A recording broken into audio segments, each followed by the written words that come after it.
guys! Welcome po sa isang masiglang araw na naman po ng buhay ko! Char! Guys, may pupuntahan po tayo ngayon guys. Isang espesyal na tao po. Espesyal na tao sa aming mga puso po guys. Kasi nga po last September to Sabado po, hindi nga po kami nakapunta sa araw po ng birthday niya sa maraming kadahilanan. Charis lang. Ngayon guys, babawi po tayo sa kanya para hindi po siya magtampo sa atin or mawala po yung tampo niya sa atin guys.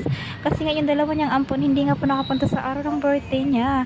Yun na nga guys, bilang pagbawi sa iyo nanay ay surprise ka po namin. At bago nga po kami pupunta dun guys, ay bibili muna kami ng cake para man lamang po mabigyan ng tamis ang mga pait. Char. May pait pa. Charis lang. Ayun na nga guys, nakapili na nga po kami ng cake na aming dadalhin po doon po kay nanay po. And then, yun na nga guys, since may napili na po kami, babayaran na po namin yan guys, para po makapunta na po kami doon, para po maabutan po namin si nanay. Baka po kasi nagpuro siya guys. Ayun na nga guys, nabayaran na po namin ang lahat ng mga pagkukulang ng mga tao ng iyon HST. Yung cake po na binili po namin guys, kaya pupunta na po kami sa next namin gagawin ngayon. Syempre po guys, yung regalo po namin sa kanya, hindi po magiging kompleto ang isang surprise pag wala po kaming regalong dadalhin po sa kanya guys. Ayun na nga guys, at dahil ko na pa po yung regalong dala ko, kaya pumunta po kami ulit sa supermarket para pumapunan po yung mga pagkukulang niya.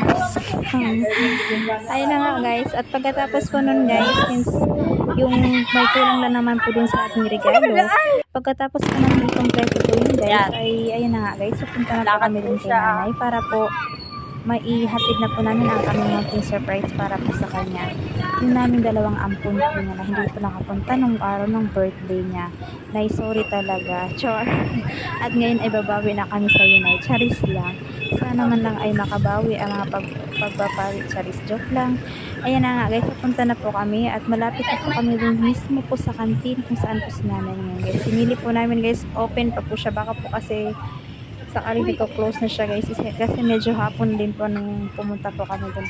Ayan na guys, open pa po siya guys. Nakikita pa po kami mga kumakain Happy sa kantin. Ayan na guys, tuloy na po natin ang birthday, ating surprise para kay nanay. Sa nanay, matuwa kasi Sumagot siya, o yan po, nakasimangot po siya kasi hindi ko kayo pumunta ng birthday niya. Kala niya kasi nakalimutan namin yan, o yan. Happy birthday, Kaya po kasi nung Nay! list kaya naisipan namin pumunta. Ayan na guys.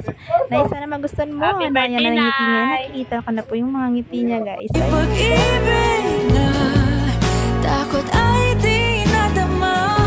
Dito ka palagi sa aking tabi.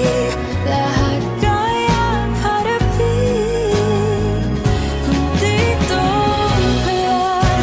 Ang buong lakas ay ibibigay ko kahit masaktan. At ayun na nga, nasaksihan po natin ang kanyang mga ngiti na hindi po maipinta sa sobrang tuwa guys. Kaya nay, happy birthday once again. Pasensya na sa hindi pagpunta. At ngayon ay, alam mo naman, mahal na mahal ka namin.